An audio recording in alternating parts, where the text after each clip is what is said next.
É com imensa satisfação que os recebemos hoje aqui para esta que é a primeira edição do Fórum Poliri América. Os realizadores deste evento, a AFDAMP, a FACOP e a ISA, gostariam de agradecer a todos pela participação. Fazer limpeza é um convite a um exercício coletivo de inteligência que devemos todos nós praticar regularmente para melhorar as perspectivas e o bem-estar da sociedade e da vida humana. E é justo com isso em mente que realizamos este grande evento com foco em inovação, sustentabilidade, ética, visão e regras para uma nova indústria de serviços integrados. Vamos então agora para o próximo painel, Reputação, apresentado pela Alelo. Viver bem. Duas palavras que resumem o desejo cotidiano de todo brasileiro. Significa simplesmente fazer aquilo que nos faz feliz. E nós da Alelo apoiamos esse movimento. Por estarmos presentes no dia a dia de tantas pessoas e empresas, descobrimos que o benefício mais importante para todo trabalhador é o bem-estar e a qualidade de vida. É nisso que acreditamos. É para isso que trabalhamos. Alelo, inteligência que conecta pessoas e negócios.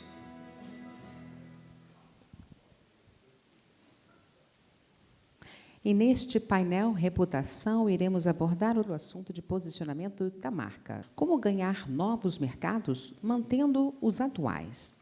Convidamos como painelistas, primeiramente, o sócio-diretor do Hard Rock Café de Curitiba, Bruno Kukulka.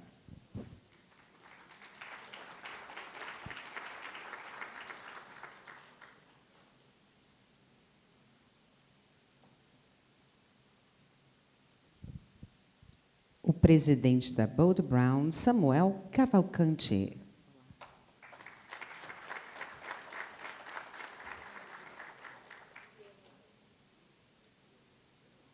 E o diretor da Forneria Copacabana, Beto Madalosso.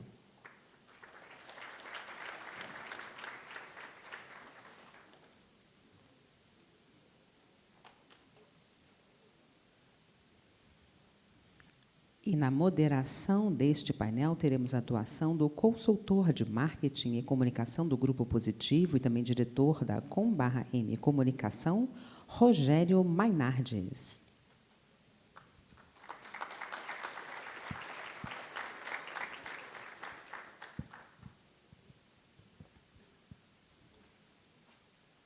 Eles se cumprimentam, composto o painel se acomodam, e eu os deixo agora, então, com o moderador, Rogério Mainardes.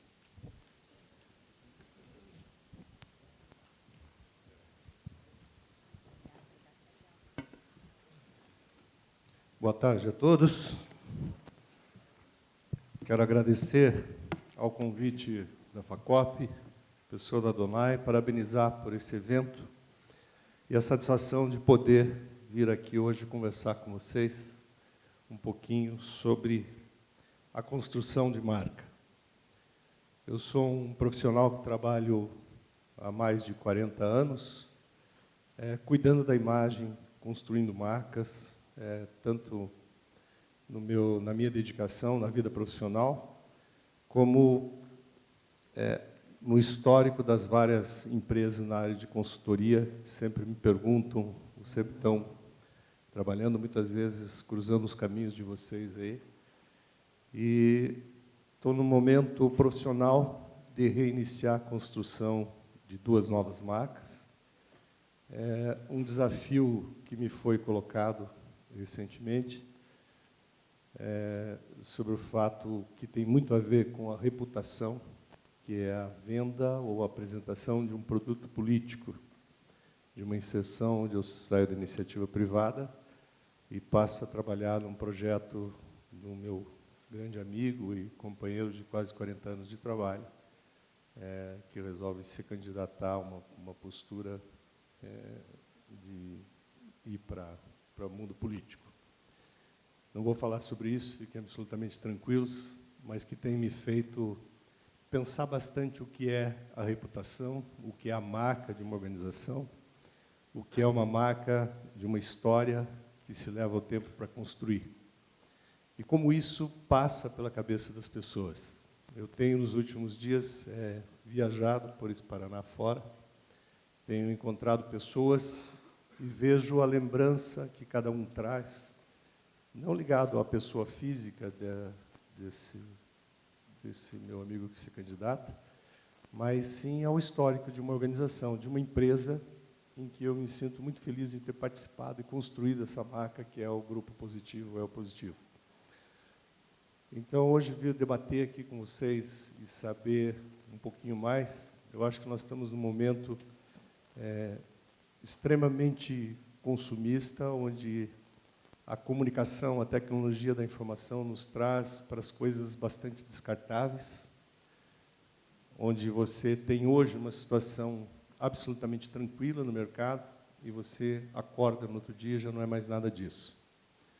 Eu tive a oportunidade, esses dias, de conversar com o pai do Madaloso, Carlos, e vejo uma história que tem muito a ver com a reputação, uma marca de trabalho, de construção de um nome, onde se carrega todo esse processo.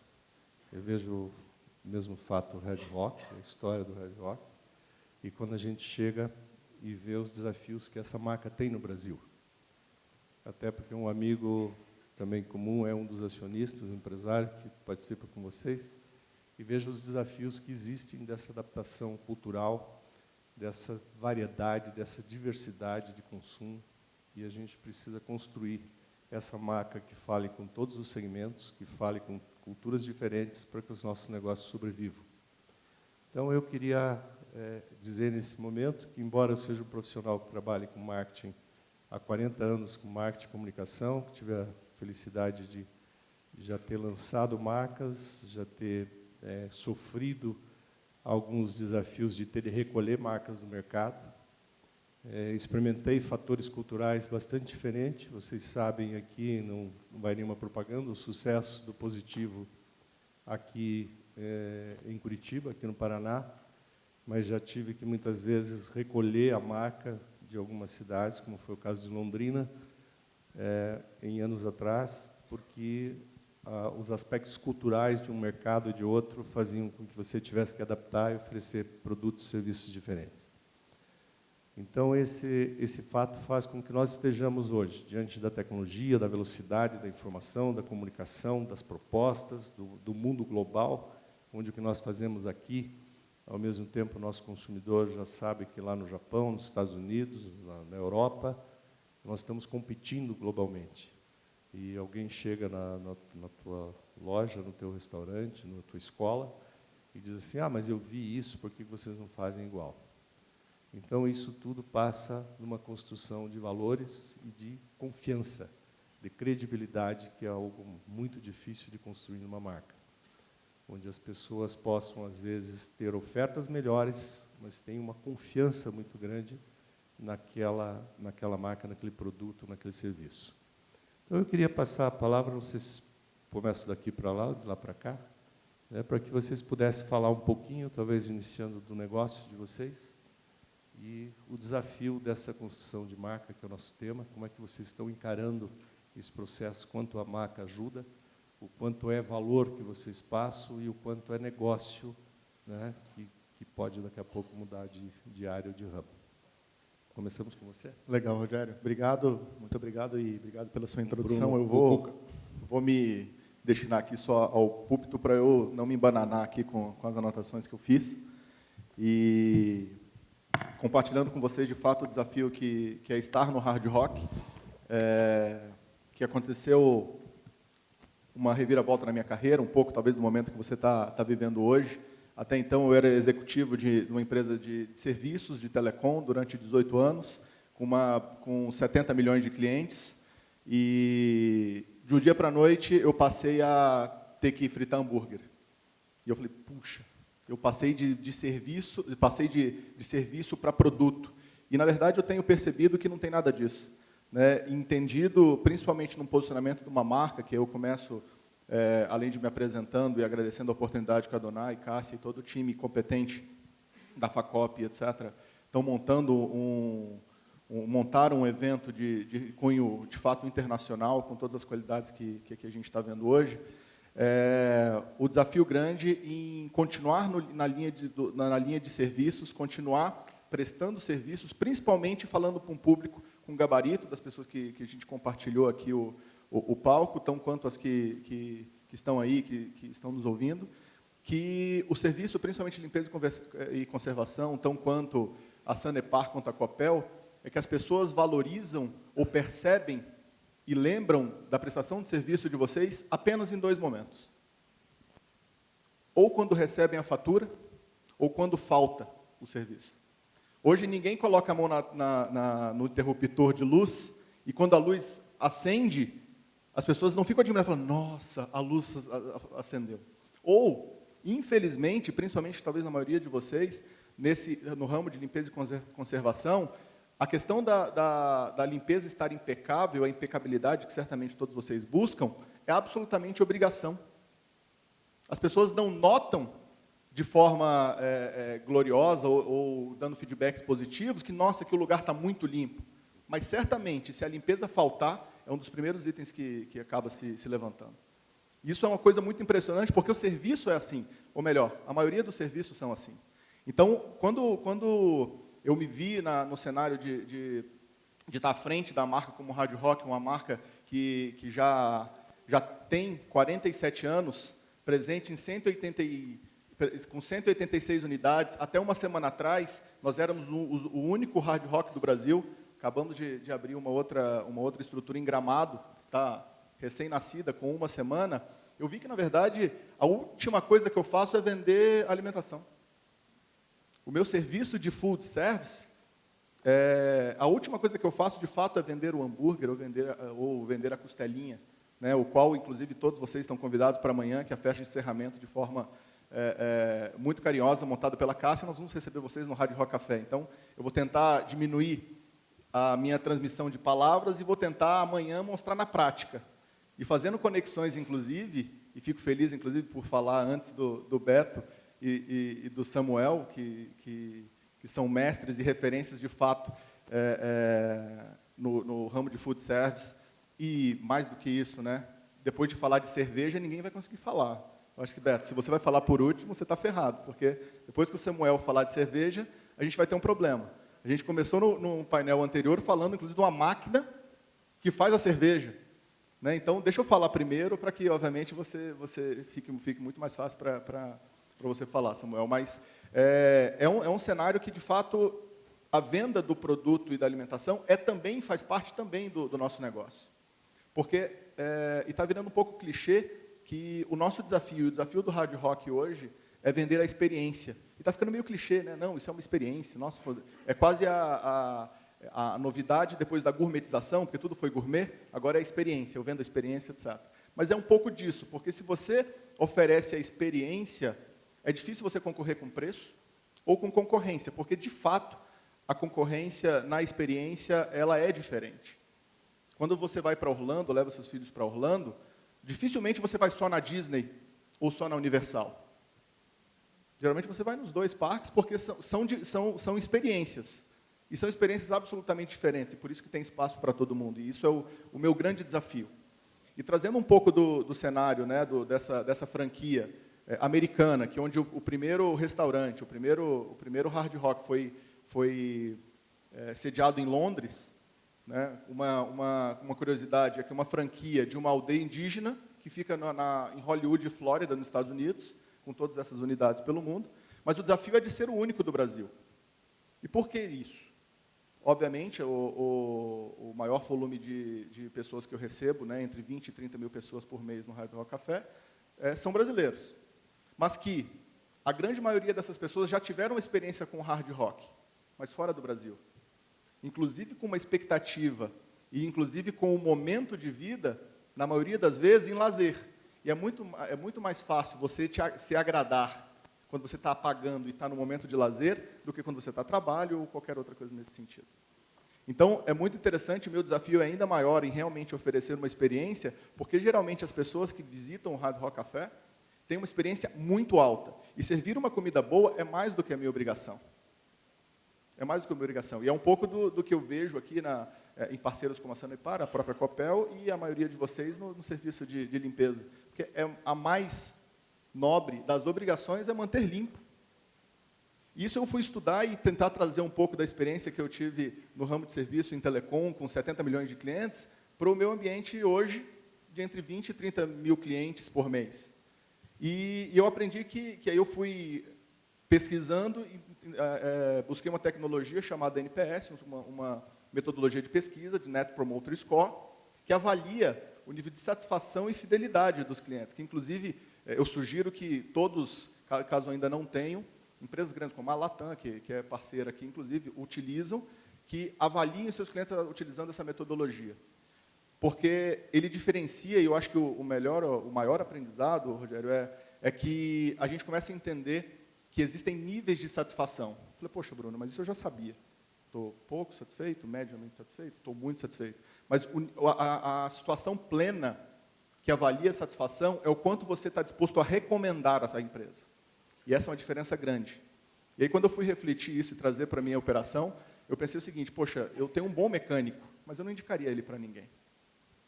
Então, o que a gente busca, inclusive como plenitude em relação à satisfação e fidelidade dos clientes, é avaliando esse indicador de NPS, que é o seguinte, você indicaria o Hard Rock para alguém?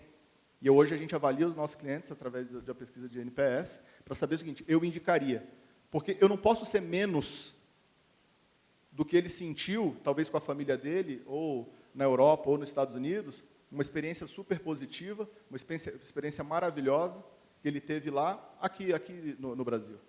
Então, isso é um desafio grande, ser o único, até então ser o único, mas ainda mais do que isso, ser uma marca com o calibre, com a potência que tem, num país que hoje nós estamos, talvez nos últimos 3, 4 anos, absolutamente críticos. Hoje, nós brasileiros estamos muito chatos. A gente não para de reclamar, na verdade, a gente reclama de tudo, inclusive as coisas que não precisam ser reclamadas ou que acontecem no mundo inteiro. E eu conheço amigos e familiares que moraram fora e voltaram. Falei, poxa, mas e aí? Falei, Bruno, tem um monte de coisa boa. Mas as que eu não abro mão estão aqui no Brasil. Então, hoje é um pouco de um paradoxo, né, que a gente está vivendo, que faz com que, de fato, a gente se renove e utilize até objetivos claros que foram ditos aqui nos painéis anteriores, de posicionamento de objetivos, de sustentabilidade, mas que não seja apenas de boca para fora. Porque a sustentabilidade, a excelência, a impecabilidade está muito mais na atitude do que numa meta. Porque depois de 18 anos trabalhando em grandes corporações, eu entendi, infelizmente, que os KPIs são absolutamente mutáveis. Que as confecções de budget, de orçamento, são absolutamente construídas para mostrar para alguém. E que a clareza e a atitude na necessidade da integridade para que essas coisas aconteçam está muito mais no perfil individual e na escolha do time que você fez do que apenas no excelente analista que você colocou. Então, isso me fez... eu me identifiquei muito com o momento do Hard Rock. O Hard Rock tem vários slogans, né? Um deles é, inclusive, o que os painéis estão recebendo aqui, o do Laval Serval. Um outro deles é o Save the Planet.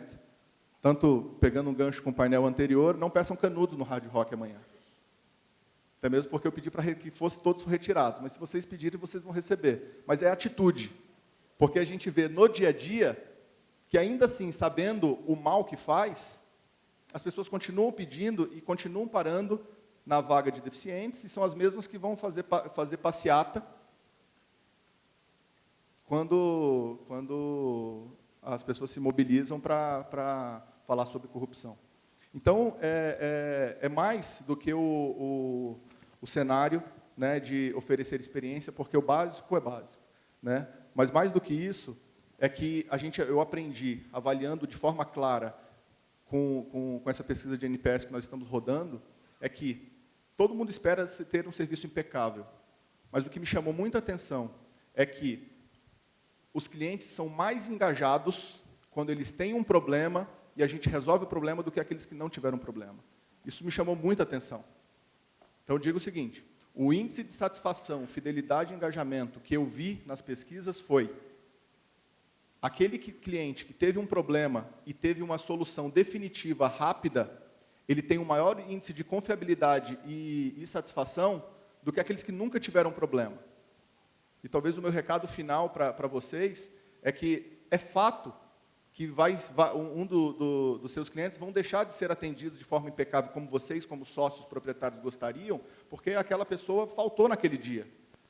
Então, talvez o investimento seja muito mais na solução, de forma eficaz e personalizada para o cliente, do que simplesmente o fato de fazer um esforço enorme para se posicionar ou para ter talvez um discurso de boca para fora em sustentabilidade, confiabilidade, ética e integridade.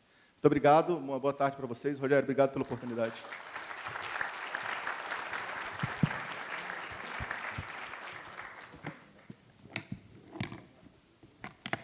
Importante essa abordagem que o Bruno faz, que eu acho que essa coerência entre o discurso e a prática é o que realmente transmite e constrói uma marca. Essa preocupação de que a gente possa passar na gestão, principalmente quando se trabalha numa empresa de serviços, a gente poder ter essa coerência da atitude. Eu costumo falar, talvez até por ter vindo e trabalhado tanto na área educacional, de que alguns valores fundamentais do homem, da humanidade, em que você precisa resgatar num momento como esse que a gente vive, de tudo ser descartável, tudo muito tecnológico, tudo muito automatizado, mas as pessoas ainda querem o respeito, a solidariedade, a compreensão, o preço justo, a honestidade. Essas coisas fazem com que esses valores sejam agregados a uma marca, seja qual for o negócio. Quando você escorrega em qualquer um desses valores, você acaba tendo o teu senso de ética, de alguma forma, machucado. E o consumidor percebe isso de fato. Então, a atitude, ela não é uma atitude que possa estar passado apenas no design de uma marca, que possa estar trabalhado na comunicação, na propaganda, mas ela vem no dia a dia de cada prestador de serviço diante do cliente. Pelo menos é uma visão que eu trago e que procuro exercitar isso com uma certa coerência. Obrigado, Bruno. Vamos passar agora ao cerveja? Vamos lá? Então, Samuel. Boa tarde. Presidente da Bode Brau. Obrigado. Quero agradecer aos organizadores, o Adonai em especial, pelo convite, e toda a família da FACOP por me proporcionar essa oportunidade. Como eu posso falar, eu não sou um palestrante do dia a dia, sou um químico, estudei aqui no Paraná, e depois fui para Berlim, e depois para Chicago, e sempre tratei o tema de construções de coisas como se fosse algo muito pessoal, muito meu, né? Muito egocêntrico, talvez, como um cientista mesmo. Até hoje, não consigo frequentar muito as noites, porque eu estou sempre lendo algum livro e pesquisando, enfim. E durante o dia eu procuro colocar essas invenções, essas coisas em prática. Aqui que está hoje assistindo essa palestra, quem já ouviu falar do nome bode brau? O animal bode com marrom em inglês, bode brau aqui. Muito legal. Eu vou apresentar um filme rápido sobre o que é a Bode Brau, de forma como que a gente começou a construir uma reforma, uma transformação comportamental sobre a ótica de bebidas, em específico cerveja, um fermentado de cereais, e que, por sua vez, tem álcool, que está classificado tecnicamente como drogas, mas também está classificado como um agente transformador de culturas, como é o caso da cidade de Fort Collins, segundo o melhor IDH dos Estados Unidos, e com aproximadamente 170 fábricas de cervejas artesanais e 18 universidades. Então, é uma demonstração rápida de que a cerveja artesanal ela tem um papel determinante na reforma cultural de uma sociedade. Aliás, ela está com a gente há mais de 15 mil anos, né? Então, eu queria só mostrar um pouquinho um filme institucional, feito especialmente para vocês hoje aqui, da Bode Brau, que fizemos de ontem para hoje. Vamos lá, pessoal.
Em pouco, rapidinho, em alguns minutos, segundos, vocês viram que a gente acaba sendo um monte de fábricas dentro de uma só. E a razão disso acontecer na construção da marca Bode Brau foi sempre dois grandes desafios, seguindo o que você recomendou, desafio, valores e o futuro. Dentro dos desafios era a transformação comportamental. Como é que eu consigo mudar a cabeça de uma pessoa que tem como formação de base de marketing de uma bebida chamada cerveja, ser amarelinha, praia, carnaval e, com perdão da palavra, as mulheres peladas. Então, a base construtiva que foi feita pelos grandes grupos, posso citar alguns nomes, como a Ambev e a Heineken, foi pautada em uma bebida que tem como caráter tropical refrescante, e não como um produto que você pode beber a qualquer hora do dia, inclusive na gastronomia. Se você fizer uma viagem no tempo, em 25 anos, talvez 20, eu sempre falei 20, eu acho que já está uns 25, o vinho, como é que era no Brasil? Como é que se tomava vinho lá no Mato Grosso há 20 anos atrás? Chateau do Valais, Country Wine, talvez aquele Lipfa Milk, e aqueles que viajavam para o exterior traziam algumas garrafas seletas para sua adega pessoal. A transformação de mudança de comportamento de beber o vinho houve um período de aproximadamente 20 anos, até compreender o que era um Taná, um Malbec, um Cabernet Franc, um Alexandre Vigil, lá da Catena Zapata e Mendoza, e tantos outros vinhos, foi necessário tempo e transformação na forma cultural. E quando eu comecei a vender as minhas cervejas, eu disse, puxa vida, eu fui para a Bélgica, fui para os Estados Unidos, e algumas cervejarias que eu visitei, e a prática é cultural, é de 600 anos. O estilo Berliner Weisse de Berlim tem 500 anos, o estilo Blanche, ou Witbier, tem 600 anos. E aí eu construo um produto aqui chamado Blanche de Curitiba, para comemorar o aniversário da cidade, coloco até o prefeito pequenininho lá embaixo no rótulo, e eu tenho uma rejeição tremenda, porque ninguém entende o que era aquilo. Inclusive, Então, foi necessário eu ensinar. E aí surge o primeiro pilar da Bode Brau, primeira cervejaria escola do Brasil. Eu resolvi, tijolo por tijolo, ensinar o que era malte, lúpulo, fermento, água, processo, e o que era cerveja e suas raízes geográficas, seus pedigrees, suas denominações gerais, suas tipicidades. Por que um estilo numa região da Valônia era diferente de um tipo de estilo que estava lá em Edimburgo, e diferente em Wolverhampton, na Inglaterra, e diferente em Munique, na Bavária? Por que se variava a água e o processo, e a gente tinha um produto diferente? E, através desses ensinos, passou pela Bode Brau algo como 7, eu digo sempre 6, porque já deve ter passado com 7 mil alunos, ensinando o processo. Por quê? O primeiro desafio era cultural. Então, não tem como você criar uma marca ancorada num bom trabalho de um design, num bom trabalho de cores, todo cheio de elementos, se você não tem ancoragem cultural. Então, no meu ponto de vista, para se agregar valor, a primeira ferramenta tem valor cultural? Qual é a relação direta que nós temos sobre a nossa geografia e o nosso povo? Tanto é verdade que, após a gente ensinar, a gente começou a ganhar uma certa visibilidade, porque as pessoas estudavam, compreendiam e bebiam, e alguns faziam em casa. E segundo desafio que a gente encontrou, é uma fábrica de 9 anos, que a gente encontrou muito forte, foi a questão, infelizmente, é uma pauta comum em todos os empresários, que foi a pauta política. Então, eu tinha deficiência, anomalias de interpretações dentro de um setor específico, A, B, C, D, até chegar no mais importante, que interfere direto no nosso bolso, o tributário. De modo que foi preciso eu abrir turmas para algumas secretarias, alguns ministérios, e, inclusive, fazer a primeira turma de ensino para o Ministério da Agricultura no Brasil, dentro da Bode Brau, para que eles compreendessem os nossos objetivos culturais e geográficos que envolve o turismo dentro das ações de uma micro-cervejaria localizada em um determinado bairro que chama Auer, que fica no meio de Curitiba, passa a BR-116, a gente está indo um pouco mais próximo do aeroporto, onde o downtown, onde a grande parte, a parte importante da cidade, está a 7 quilômetros da gente. Então, a gente tinha ainda esse desafio. E, com isso, a gente conseguiu fazer algumas mudanças em menos de 4 anos, e introduzimos de uma forma mais tranquila, e hoje Curitiba representa 14% de todos os registros de cerveja no Brasil, tem aproximadamente 16 ou 17 cervejarias em Curitiba e na grande região, e algo como 50 fábricas no Paraná e uma fundação, a Associação Procerva, dos profissionais da cerveja, e a Associação Acerva dos cervejeiros artesanais. Bem, passando da fase dos desafios, que era uma introdução cultural, era necessário ensinar para que você pudesse vender, a gente entrou na parte de branding mesmo, na parte de construção de imagem, e onde a gente foi buscar os valores mais autênticos que a gente tinha, como a gente era, como a gente é, o que a gente faz. Quando a gente chega num domingo e vai frequentar a casa da nossa vovozinha, e ela está bem velhinha, puxando uma bengalinha, ela fica muito feliz de receber você, porque você vai lá a cada 6 meses, e quando você vai ser recebido por ela, o que é que ela faz? Ela faz aquele bolo de fubá, ou aquele bolo simples, que realmente não tem nenhuma riqueza do ponto de vista de criações de uma confeitaria. É aquele bolo que ela colocou o trigo, colocou aquela farinha, um pouquinho de açúcar, botou para assar, botou um açúcar de cozinha simples, e ela dá para você. A sensação, quando você come aquele bolo, ela transcende, ela vai para outro espaço. Essa sensação de poder comer aquele bolinho com a sua avó é muito mais do que estar na melhor confeitaria do mundo. Porque você está do lado da pessoa que realmente te projetou e te viu quando era pequenininho e te ama. Então, é nesse ponto que nós vamos buscar as relações diretas sobre como construir um branding. Como a gente é mesmo. Nós não podemos ser o que não somos. E a Bode Brau começou a construir uma imagem segura de ser autêntica. A autenticidade é o nosso principal ancoragem de branding. E, evidentemente, essa irreverência de colocar as imagens, de colocar as criações das nossas cervejas, com regionalismo. Enfim, a gente construiu algo que a gente faz, que a gente gosta. Hoje, o corpo técnico da Bode Brau é praticamente 80% de microbiologista, farmacêutico, químico, engenheiro mecatrônico e engenheiro eletrônico.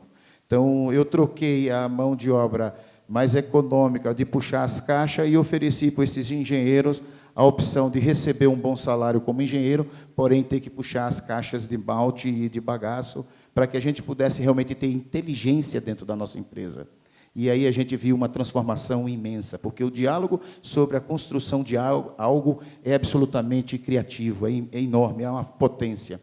E, por último, olhando a Bode Brau como futuro, hoje eu participo de produções de cerveja no mundo inteiro.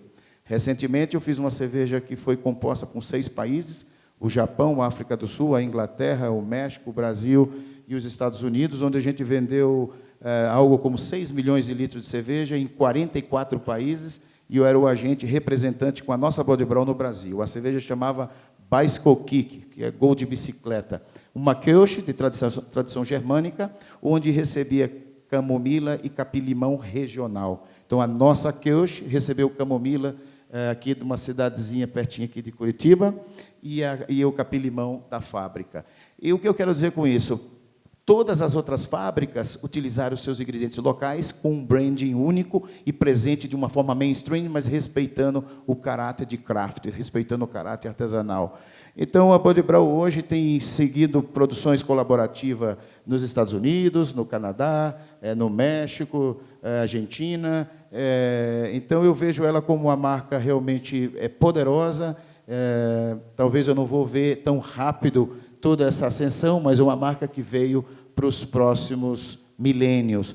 E observando o depoimento dele sobre a Hard Rock Café, onde está presente em 47 unidades, 87 unidades e mais uma 46, 186. Em 40 anos, nós estamos em 9 anos com a primeira e 2 unidades pequenas aqui em Curitiba. E é importante falar também que a gente tem que saber retroceder. Estávamos com 5 unidades aqui em Curitiba e, devido a alguns problemas técnicos, eu recuei, fechei 3, estamos com 2. É muito ruim quando a gente realmente perde, né? Quando a gente sente que perdeu, mas traz um conforto em saber a decisão de voltar um pouquinho e depois melhorar a objetiva e o foco. O lema meu sobre tudo que eu faço dentro da Bode Brau, sobre a pauta de construção de posicionamento de marca, é um lema belga de uns monges trapistas, que eu traduzo ele para o português: se é bom para mim, é bom para minhas famílias, é bom para os meus amigos e é bom para os fãs. E jamais alterar a lei da natureza. Don't try to fuck the mother nature. Ou seja, jamais prejudicar a mãe natureza. Então, seguindo essas duas pautas, a gente vai construindo e vai navegando e, evidentemente, tendo o suporte, que eu não posso negar, de pessoas de calibre na cidade, no país, no mundo, como o professor Adonai, que sempre me dá uma oportunidade, o Beer Train, uma construção de um passeio, um dos 10 mais bonitos do mundo, mas recebi um suporte para que a gente pudesse fazer essa ação disruptiva, e por aí vai. Então, isso é um pouco da visão sobre a construção e a ótica da marca Bode Brau, sobre o que representa realmente os meus sentimentos sobre fazer alguma coisa, de uma visão de um cientista maluco vivendo no século XV e no século XXV, talvez, simultaneamente. Tá certo? Obrigado.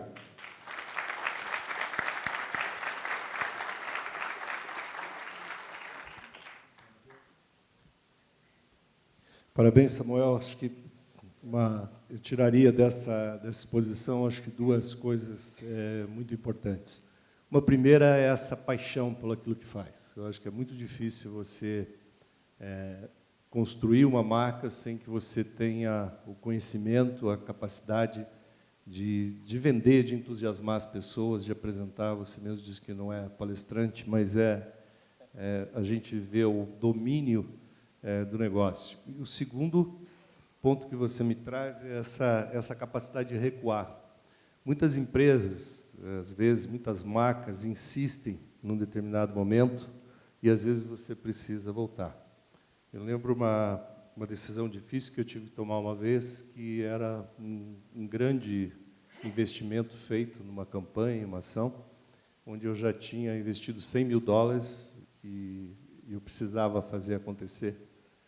Por entusiasmo mesmo, de profissional de marketing e tal, eu tive que conversar com o meu presidente, e ele falou: não faça. Eu falei: poxa, mas já gastei $100 mil. Ele falou: se você, pelo menos eu sei o quanto do prejuízo que eu levei, se você fizer, eu não sei quanto será o prejuízo. Então, vamos encerrar aqui, recuar, e às vezes você precisa fazer isso. Então, são poucos empresários a aguardar o tempo certo para você crescer. E eu acho que aguardar esse tempo certo é essa construção de valor que você me passa para a marca, que eu acho que ela ter muito claro quais são os valores que você pode construir, que você está construindo, que você já tem, para que você realmente tenha essa boa reputação. Beto, vamos ouvir você um pouquinho? Alô? Oi. Eu vou ficar em pé também.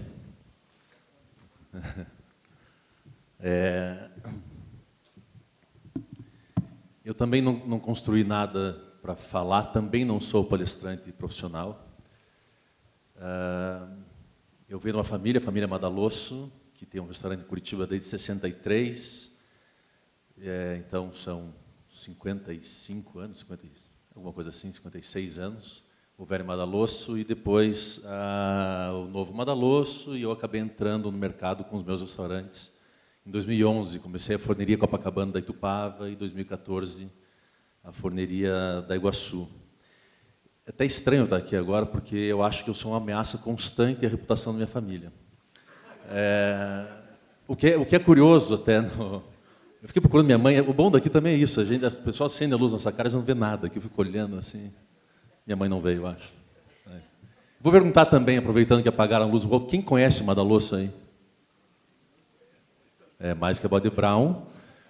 E eu sou uma ameaça constante à reputação do Samuel também. Sempre que eu posso, eu pego uma foto dele assim, horrível, e posto no meu Instagram e falo assim: olha o cara, olha com quem eu ando. Muito amigo meu. Mas o que eu acho, assim, no meu posicionamento, aqui olhando até um pouco da palestra que teve antes, eu represento aqui o papel de um microempresário, uma empresa pequena, diferente de uma empresa. Claro, vem de uma família que tem anos de restaurante, de construção e tal, mas eu represento hoje o meu negócio, represento a mim mesmo também como pessoa. E como é que é manter essa reputação, esse nome que eu carrego, a reputação da empresa, minha família, sendo uma pessoa diferente, entrando no mercado e tentando construir a própria personalidade. Eu acho que quando a gente pensa em reputação, que a gente tem que cuidar um pouco é para não ficar travado na ideia de que não se pode falar nada, não se pode ousar, não se pode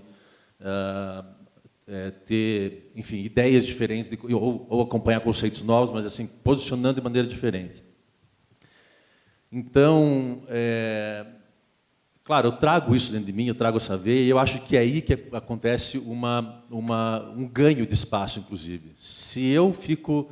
eu tinha um pavor de ser filho do dono do restaurante, assim, o título, filho do dono. Quem é você? Não, eu sou filho do dono do Madaloso. Eu odiava esse título. Assim, mas então não é nada, né?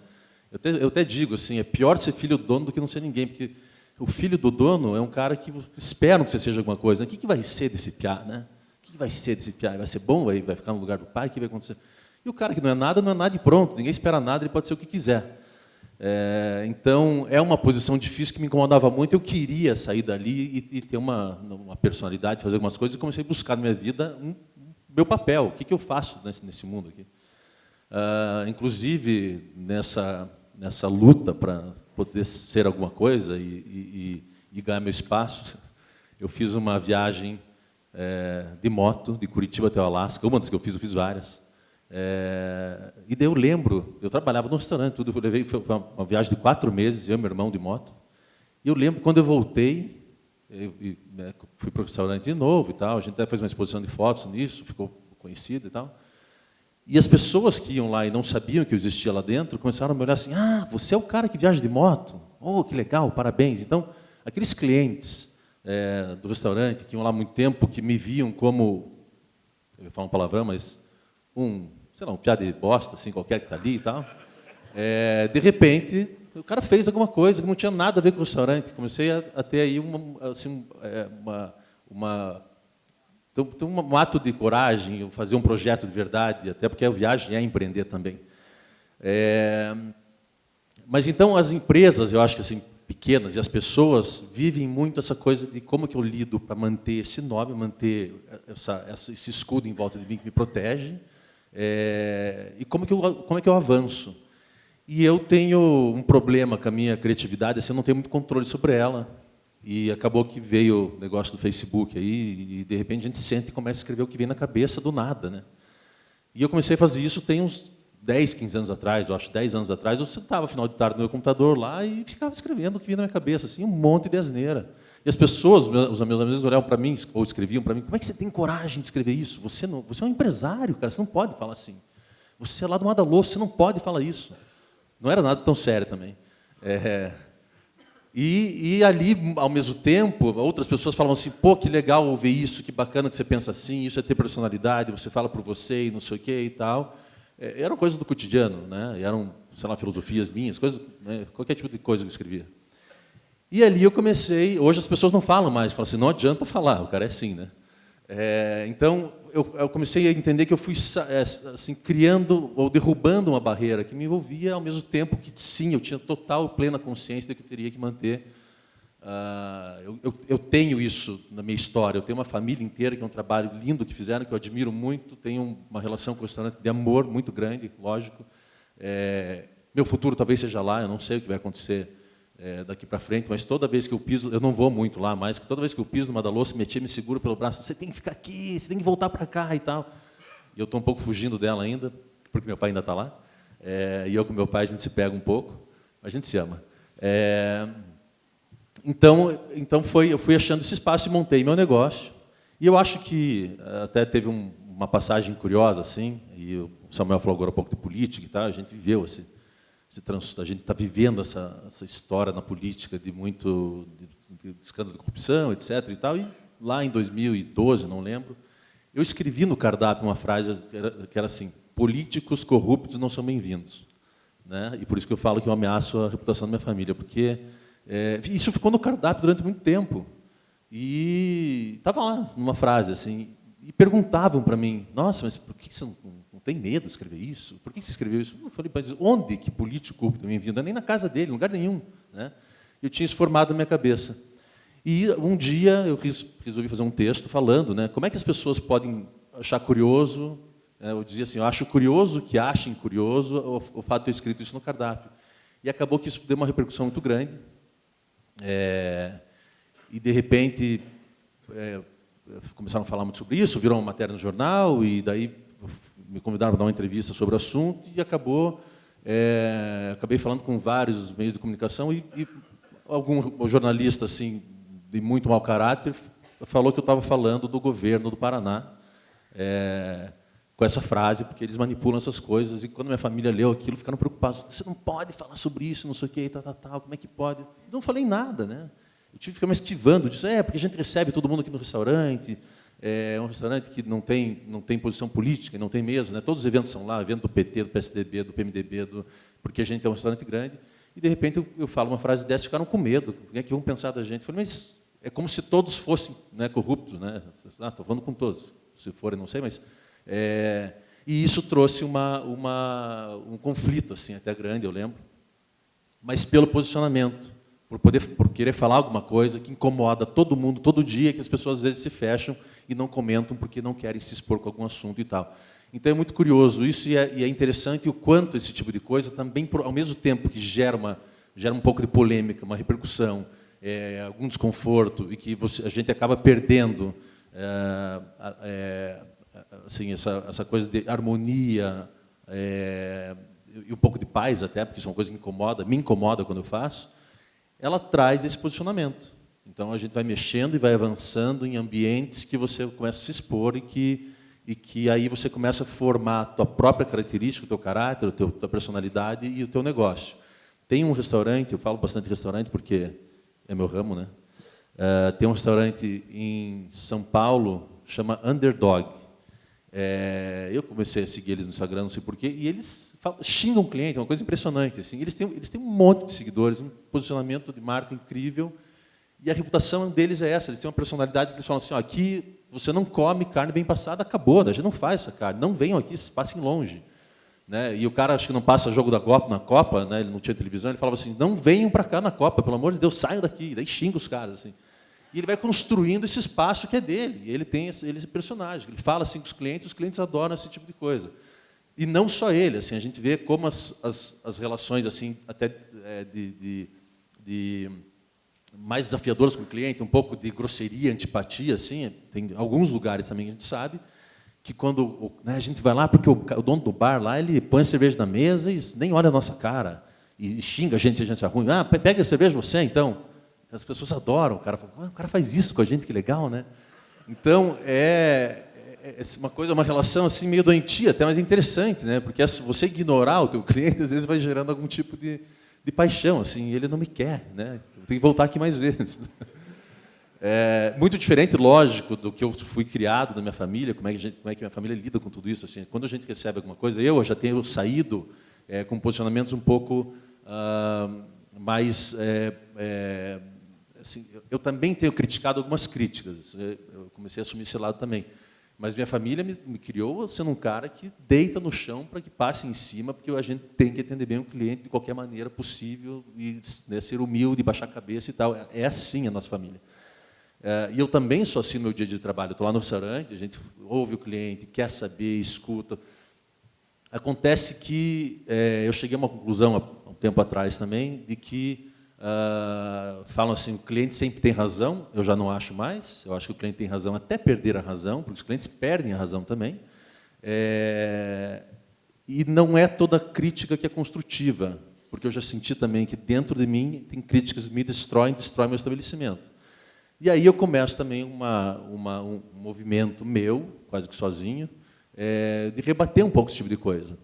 E eu vou tentar explicar um pouco o que é... como eu sinto assim, essa coisa da crítica construtiva e destrutiva. A gente observa muito, assim, porque a gente está muito corpo a corpo com o cliente. Né? O restaurante dá essa oportunidade. Se eu trabalho no salão, eu estou em volta das mesas, eu vejo o cliente, a gente conversa, aí você observa o comportamento. Então, aquela mesa, né, que a pessoa quer mostrar, assim, ela senta com os amigos, não sei o quê, alguns casais, assim, eles têm esse desejo de falar, tentar mostrar para os outros que são melhores, que querer mostrar alguma superioridade, enfim. Então, o tipo da crítica assim, isso aqui na Itália não se faz assim. Né? Eu comi muito melhor em tal lugar do mundo. Coisas que você percebe que a pessoa quer fazer em público para mostrar para os amigos alguma superioridade e para sentir esse prazer assim, estar por cima e tal. Então, uma vez eu escrevi Os Caminhos de uma Crítica. Né? Num restaurante você tem o garçom para servir primeiro elo, e o garçom muitas vezes não consegue fazer isso, a gente treina muito para ele poder escutar e levar para a gente. Na mesa existe um papelzinho onde está escrito assim, deixe sua opinião para a gente, você escreve ali, coloca numa caixinha, eu leio isso todos os dias. Você tem o gerente para conversar. E se você vai para a tua casa e não consegue fazer uma crítica dentro do restaurante, você está se sentindo mal com aquilo, você tem meios para falar com o restaurante, que é mandar uma mensagem inbox, mandar um e-mail, fazer uma ligação, tem vários caminhos no cardápio, tem o meu telefone, etc. Destruir um estabelecimento é você entrar numa rede social aberta e fazer uma reclamação aberta para que as pessoas vejam aquilo, você se sinta bem com aquilo, você receba as curtidas porque você, né, falou coisas, verdades, etc. E tal. Tem tanto caminho para isso. E eu, particularmente, inclusive, quando passei a observar isso, eu comecei a deixar de ler críticas abertas nas redes sociais. Eu era obcecado por ler TripAdvisor, reclamação de Google. Tal. Hoje eu não olho mais.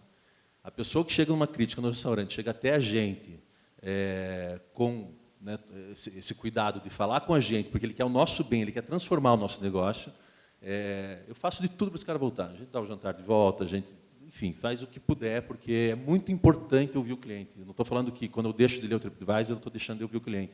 Eu estou ouvindo muito o cliente. Mas eu acho que tem caminhos mais interessantes e esse cliente não pode continuar crescendo no ritmo que vinha, assim, falando o que quer, como bem entende, danificando reputações de empresas que tem um monte de funcionários, que estão trabalhando, etc. E tal, demoraram tanto tempo para chegar ali porque o cara falou porque quis, qualquer coisa assim. É muito observado isso também quando existe uma inauguração, né? Eu lembro que eu inaugurei a Forneria de Tupava, foi muito bacana, foi um sucesso, graças a Deus. Uma estratégia interessante, parecia que havia uma lacuna no mercado assim para entrar um restaurante diferente, novo. E nos primeiros dias, como foi uma coisa estrondosa de muito sucesso, as pessoas iam lá e iam para colocar o dedo. Eu vou lá ver se é bom, eu quero ver se eu gosto disso. É uma coisa estranha, assim. Engraçado, esse movimento passa 4, 5, 6 meses, essas pessoas, de repente, não falam mais, a coisa se acomoda e tal. Parece que uma empresa de sucesso mexe com o ego das pessoas, é uma coisa louca, eu acho isso. E daí vão lá para falar. Prêmio de gastronomia é a mesma coisa. Quando a gente ganha prêmios de gastronomia, é muito bom ganhar o melhor da cidade, o melhor prato, etc. E tal. Então, a casa enche, as pessoas vão, só que daí vai muita gente para colocar o dedo também. Ah, não, na minha opinião, não sei o quê. Então, isso diz um pouco sobre a reputação. Eu falaria com vocês aqui umas 4 horas. Sorte de vocês, me deram só 15 minutos. Mas eu tentei dar uma abrangência, assim, um pouco de cada coisa do que eu vivo. Obrigado, por enquanto.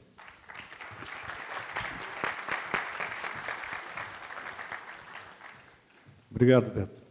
Eu acho que a exposição dos três complementa uma série de coisas que no dia a dia ou na teoria a gente vê dizer que a reputação de uma marca, na realidade, é uma história. Né?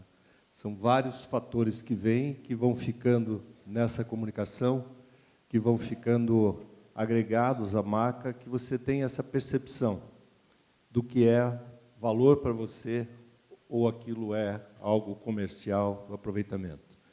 Eu acho que vocês três trouxeram aqui a mensagem de compreensão da visão de marketing, de ação no mercado mesmo, da visão de que é possível, e traz um momento muito importante. Eu estou fazendo uma experiência, questão de 1 ano também, que me tornei um empresário do setor de gastronomia, com o Italy Café ali na Praça Osório, onde eu vi que gastronomia... Muito bom o lugar.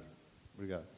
Gastronomia precisa realmente alguém ter muita paixão, muito cuidado, ser do negócio, né, porque a dificuldade, os detalhes, isso que você relatou agora dos clientes, cada um ir lá para dar uma opinião, fotografar o prato, fazer essas coisas todas, e que vai dando, na realidade, uma imagem. Eu acho que o Facebook lá do Italy deve estar com 20 mil seguidores, que é uma coisa absurda. As pessoas vão, pedem o prato hoje, fotografam primeiro, né, põem na rede, depois, quando vão comer, já está frio, né? Mas elas querem mostrar.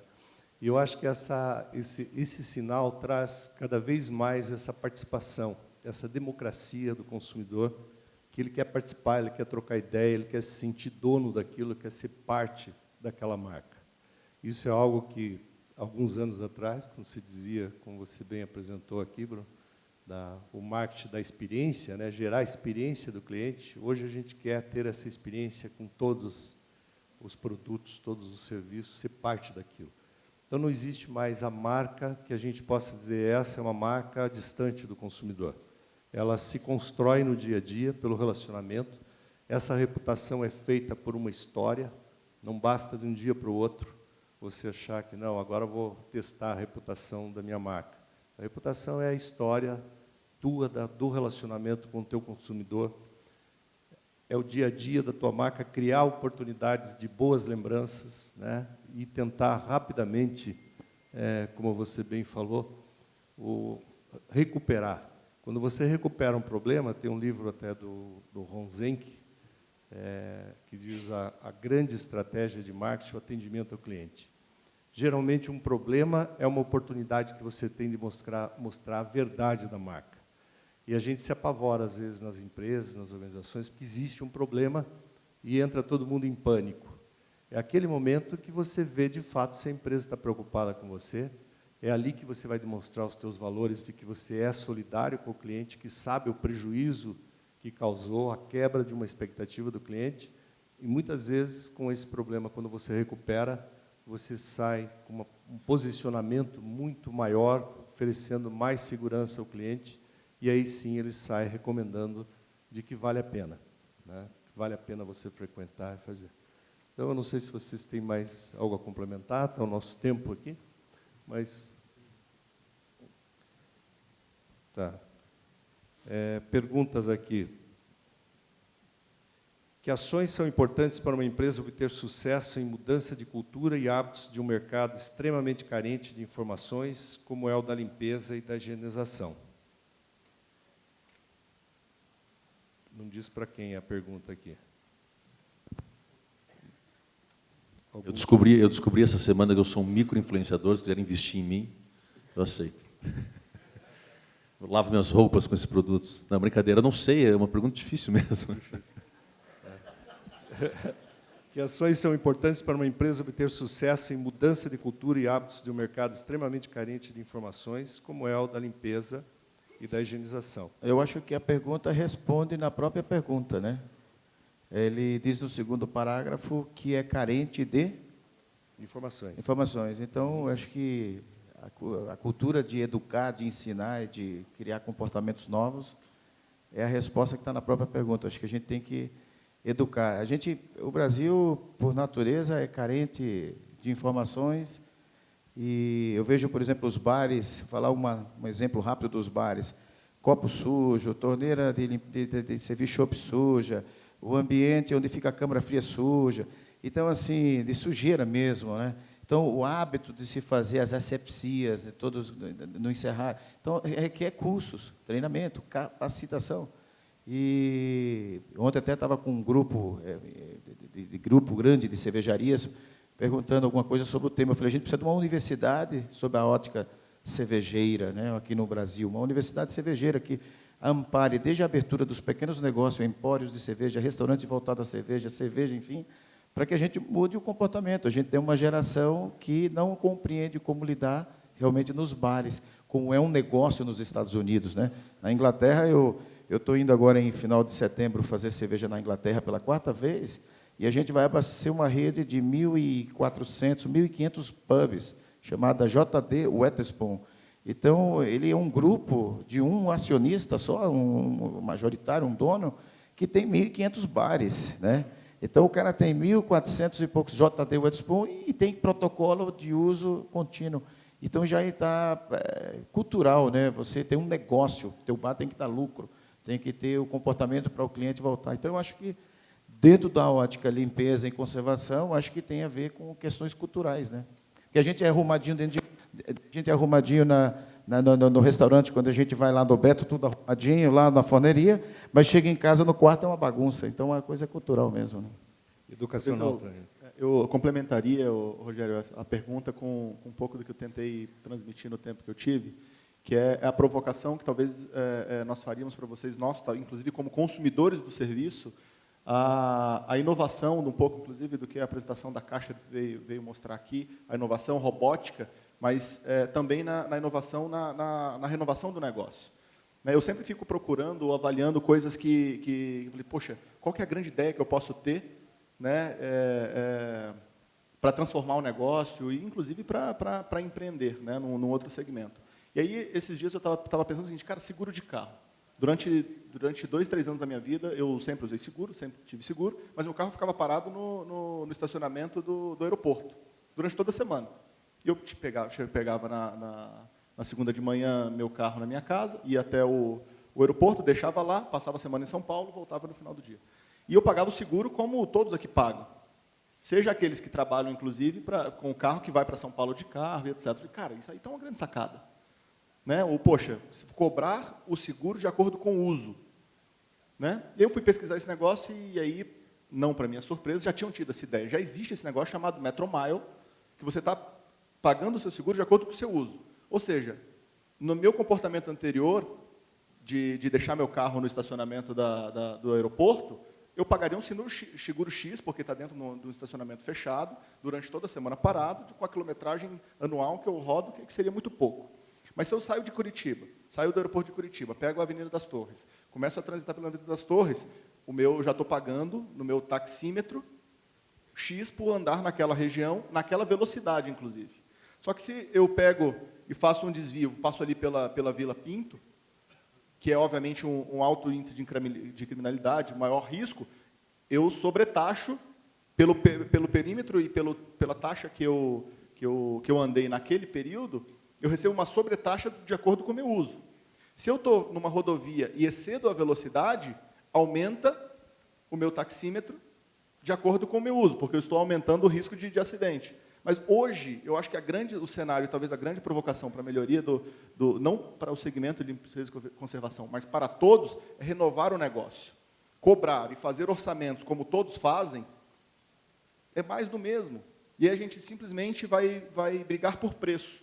Orçamentar uma equipe de 20 pessoas de limpeza e conservação, os custos são os mesmos, as taxas são as mesmas, os impostos e encargos são os mesmos. Mas como renovar o negócio?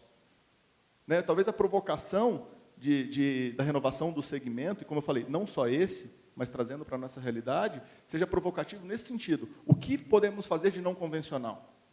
Eu tive no evento da Lead Futuro, algumas semanas atrás, da Acelera Varejo, e conheci uma empresa startup curitibana que eu achei genial, chamada Troco Simples. Ninguém gosta de receber moeda, tão quanto a gente recebe balas em troco de moedas. De tão chato que é. Ou, às vezes, ficam bravos, inclusive, por receber bala em troco de moeda. Mas a grande sacada deles é retornar o troco de forma digital. Então, se custou R$19,80, você deu uma nota de 20, os 20 centavos você cai direto na sua conta. Cara, isso é genial. Nós, talvez, do varejo, sabemos o quanto a gente gasta, inclusive, com mão de obra para fazer troco. Inclusive, é o custo do trabalho em relação a buscar, por exemplo, os flanelinhas de rua para ir lá fazer troco de moeda, porque a gente não tem. Então, é um custo invisível também que aparece na estrutura que eu resumiria em trabalhar com serviços e formas não convencionais de negócio. Porque de convencional eu acho que já está cheio. Tá bom. Vou pedir para vocês só a questão do tempo, o tablet encheu de perguntas aqui. Para o Beto, sobre gestão de crise de imagem, eles possuem um planejamento ou gestão de vulnerabilidade de riscos da marca? No seu caso, Beto, você falou apenas que ignora os comentários negativos. Não é que ignoro, imagine. Eu falei que eu me interesso, ou melhor, eu recebo todas as reclamações com muito interesse e preocupação quando elas são feitas dentro de um formato que eu acredito que seja uma crítica construtiva. Parei de olhar realmente os comentários e críticas abertas, porque elas eu não acho que estão acrescentando mais. Eu acho que nós, como donos de empresa, existe o Código de Defesa do Consumidor, existe o papel eles têm até, como eu falei agora há pouco, essa, às vezes até prepotência, né? Assim, eu estou pagando, né? Esse tipo de frase assim, é tão forte, tão ruim eu ter que ouvir um negócio assim, né? Chegou num momento já difícil.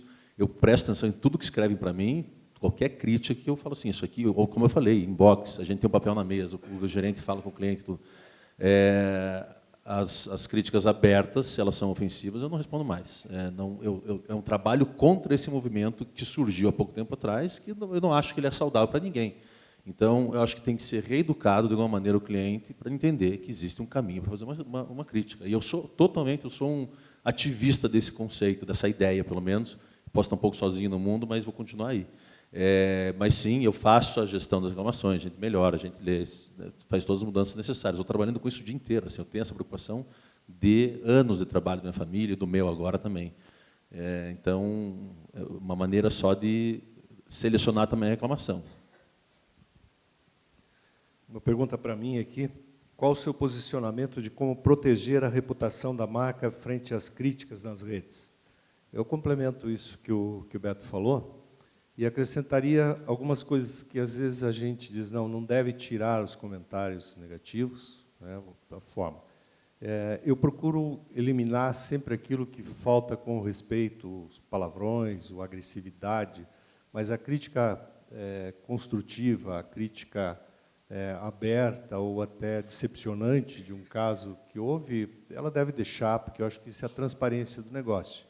Que a gente não pode, as barbaridades às vezes colocam, fogem do foco de um comentário do teu negócio.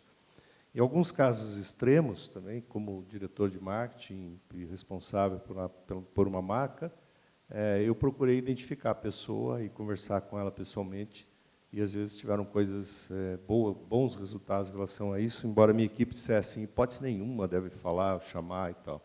E eu liguei, não foi uma nem duas vezes, para as pessoas, dizendo assim, você sabe o que você postou, sabe o que é isso, você não gostaria de vir aqui conversar e tal. E muitas vezes até a própria pessoa retirou em função de não saber aquilo que estava fazendo. Então, eu acho que é uma gestão constante que a gente tem que ver. Pergunta para o Beto. Seus clientes podem visitar a cozinha? É um lugar limpinho? Sim. Sim, claro, sem dúvida. Muito bem-vindos todos. Jantem antes. Ou depois também, jantem. O que vocês fariam para mudar a reputação de uma marca já existente para outro setor? Os três, Samuel. Já. É delicado, porque às vezes você cria uma cultura sobre uma ótica de um determinado produto e vai migrar ele para um outro setor. Eu recentemente li o artigo do Peter Link, o cara que salvou a indústria do Tilenol, né? O Tilenol matou várias pessoas e estava realmente prejudicada, e ele não só levantou o Tilenol, como ele criou soluções de nutrição humana e foi para outros segmentos. Mas eu posso dizer que a Bode Brau hoje, com essa força sob a ótica da cerveja, eu tenho uma parcela de 30% a 40% de venda de merchandising da empresa, linkada na marca dos fãs, em roupas e bonés, e copos. Agora surgiu a possibilidade de fazer pacotes turísticos para cervejarias na Inglaterra, nos Estados Unidos. Eu acho saudável. O Beer Train mesmo é uma ação disruptiva incrível, porque trouxe o passeio de trem sobre a Mata Atlântica, um passeio histórico, e alinhado à gastronomia e à cerveja, e agora com a música, sob trilho, olhando a Mata Atlântica da janela. Então, é sempre bem-vindo. É importante que a gente tenha que fazer uma avaliação para que a gente tome alguns cuidados, né? Eu fiz uma crítica para o prefeito, acho que segunda-feira, aberta, a gente querendo construir a Rua da Cerveja lá no Auer, e é um trabalho incrível que a gente tem procurado fazer num bairro que até pouco tempo era apenas um ponto geográfico no mapa da cidade, e não tive o apoio que deveria para se transformar em uma região cultural e tal. E, recentemente, as crianças, no nosso festival, estavam riscando de giz o chão todo, desenhos diversos. E eu mandei a mensagem que a Rua da Cerveja estava sendo considerado nosso maior ativo, que eram as crianças, que estava realmente sinalizando que ali pode ser feita alguma coisa. Então, dentro de uma visão sobre uma marca de cerveja, fazendo um bairro gastronômico, uma vila gastronômica e, quem sabe, uma vila dos artistas, de apresentações e shows. Então, é possível, sim.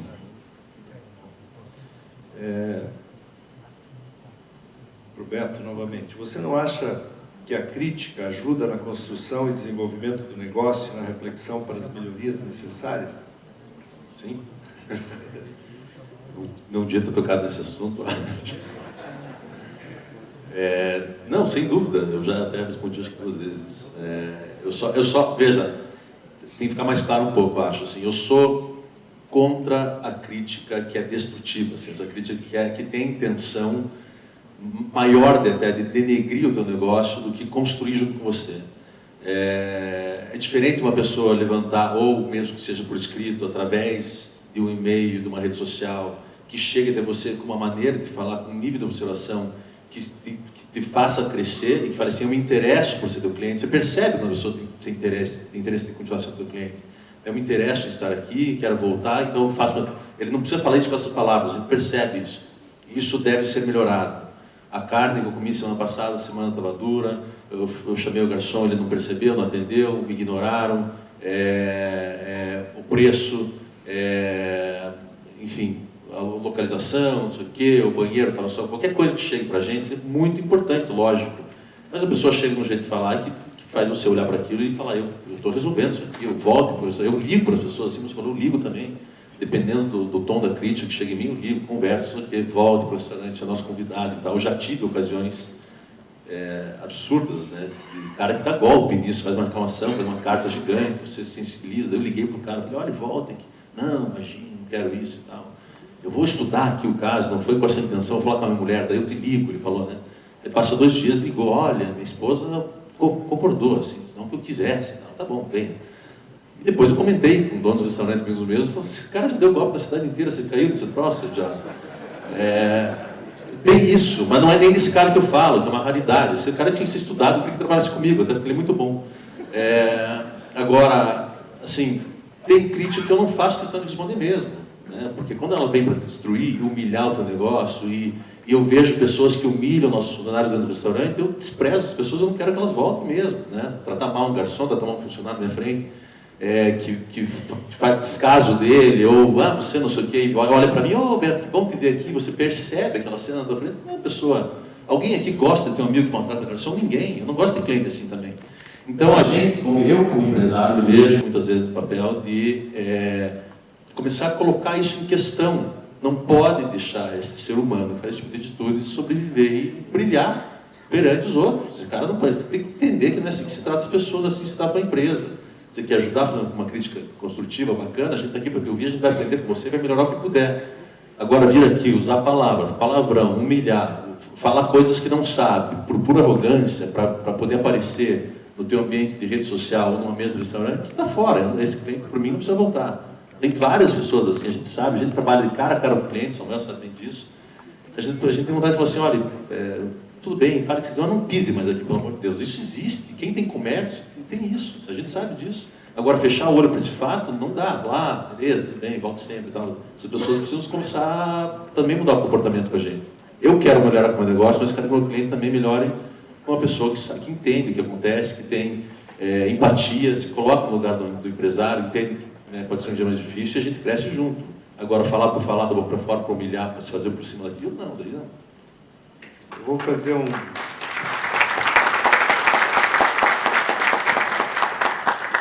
Para a gente encerrar aqui, eu vou fazer um pinga-fogo com vocês. A pergunta é para todos, que vocês possam responder rapidamente. Qual o impacto da limpeza na satisfação dos clientes? É uma pergunta difícil, porque eu falo de limpeza, abrange muita coisa.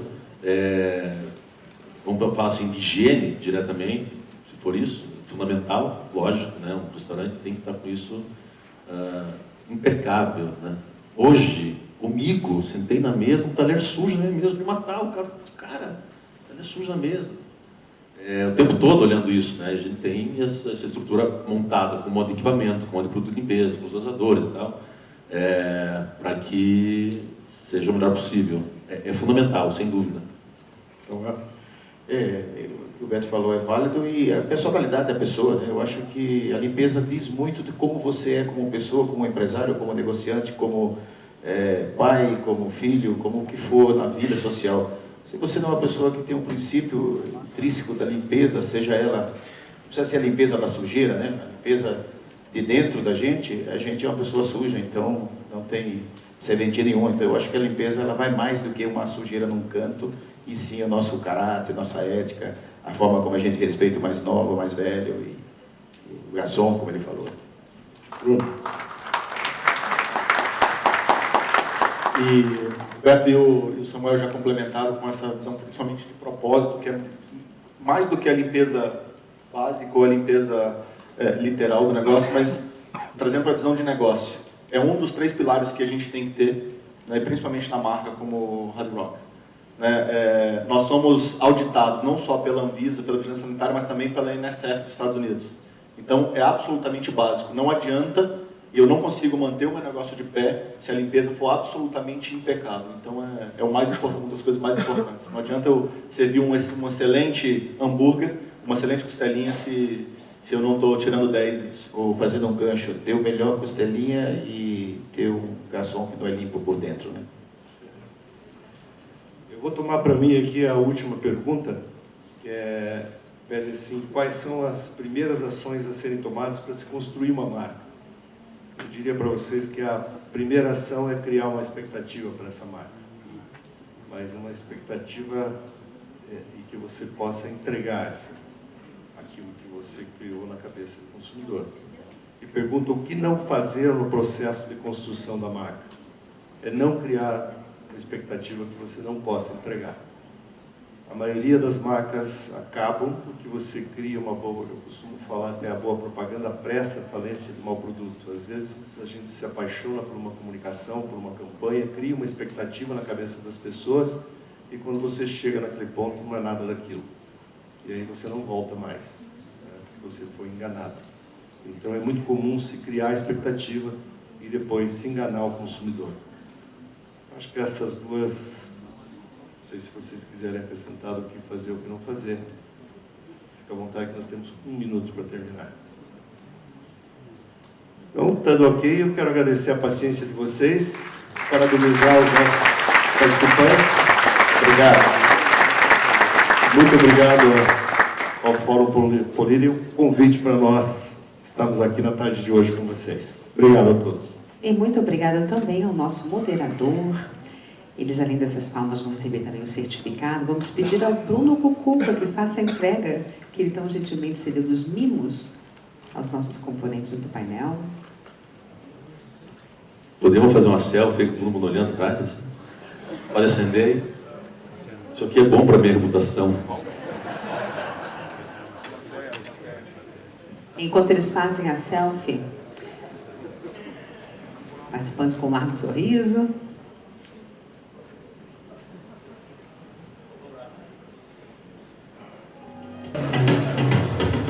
Fórum Políria América, primeira edição realizada fora da Europa, 9 e 10 de agosto, na Universidade Positivo.